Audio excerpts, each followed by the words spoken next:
Welcome to the August 6th edition, special summer edition here of the Sideline View. We're from Adamson Field in Brainerd, and my special guest is Ron Stolski, Warriors head football coach. And, when I know we were talking about this was a possibility last year, I always was thinking I'll believe it when I see it. Well, I'm a believer now. And what do you think of this place? Well, it's incredible, Mike. It's been a possibility for a long time. And I think the first thing we have to mention beyond the surface and the beauty of it and the functionality of it is we need to salute the administration, the school board, the leadership of Steve Rizzidlo and Charlie Campbell for getting this beautiful project done.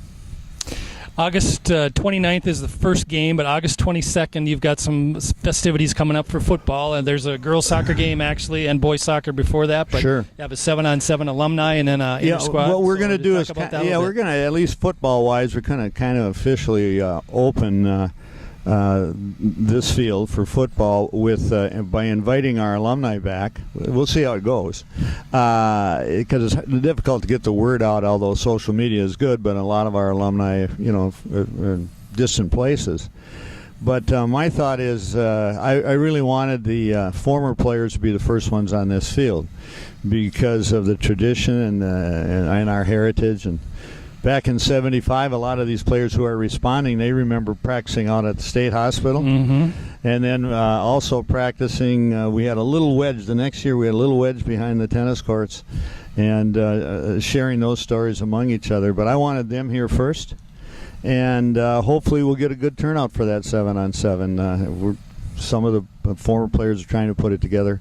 And then following that, we're going to have an inter-squad scrimmage. Typically, Mike, we scrimmage people from other places, but it's too far to come for the city people can't come up here. Right. So we decided that we'll showcase our team that night, and sure. The BWFA is planning a broad feed, and it should be really a fun night, Mike. Monday, August 11th, first day of practice. I know that's one of your favorite days of the year. What are you kind of expecting coming up next week? Well, I hope all the players show up. It's always an exciting time. Actually, as we're visiting this, we've held some junior high camps.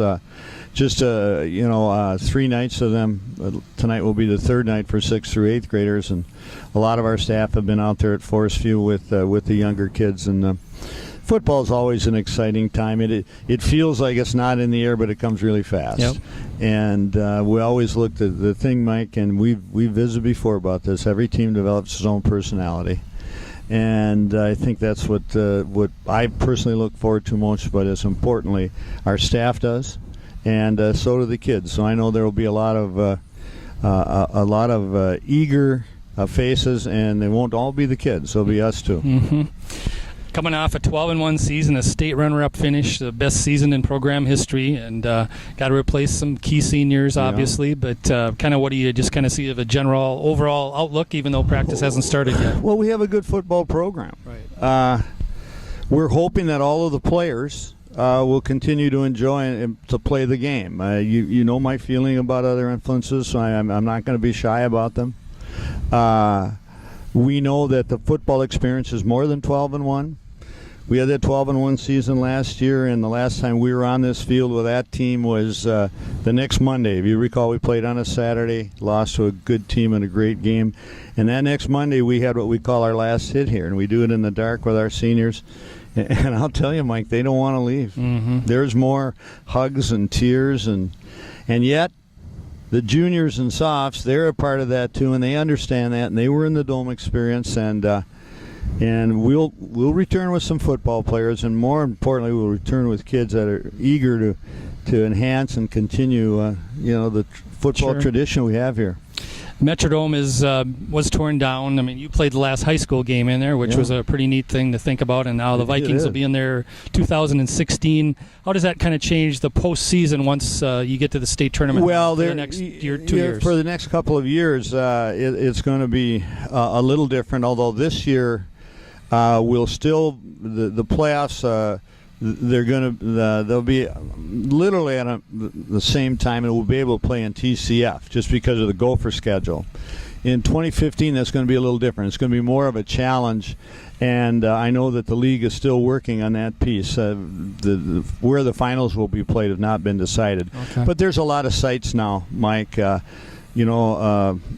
Turf sites, and it'll be different. But that's all fine. In fact, next year we won't start our season earlier, but we will play our first game on what normally would be our scrimmage date. We'll play it after 2 weeks. Okay. Just to move that schedule back so that we get everything in. So they can. Yeah. It'll be outdoors. Yeah, it'll obviously, be outdoors. Somewhere. I don't think TCF will be available. Yeah.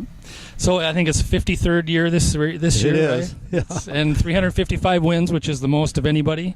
So I didn't win any of them, I'll tell you, but we had a lot of good players and good coaches that did. And you just celebrated another birthday, so that's a good thing too. So congratulations on all of those things. Thank you, Mike.